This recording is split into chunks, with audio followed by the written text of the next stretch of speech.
কাছে অনেক কিছু চাই, আপনারা রাষ্ট্রের কাছে অনেক কিছু চান, কিন্তু রাষ্ট্র পরিচালনার মধ্যে সবচাইতে মূলনীতি হওয়া উচিত আমরা রাষ্ট্রকে কি দিতে পারি। দেশের নাগরিকগণ, বাংলাদেশের সকল জনগণ রাষ্ট্রকে যদি নৈতিক সমর্থন, আইনি সমর্থন এবং রাষ্ট্রকে সুচারুরূপে পরিচালনার জন্য আমরা যদি সহযোগিতা করি, সেটা হবে আমাদের সর্বোচ্চ দেয়া।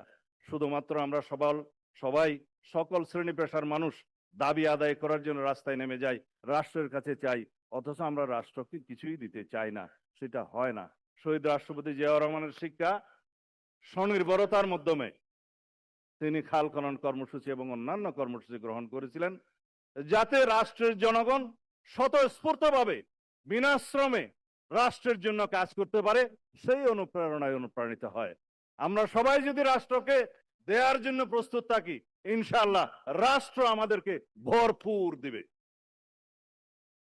আওয়াজ নাই, আমরা রাষ্ট্রকে দিতে চাই না, আমরা সবাই রাষ্ট্রকে দিতে চাই না, রাষ্ট্র গণতান্ত্রিকভাবে চলুক সেজন্য সহযোগিতা করতে চাই না, সবাই চাই।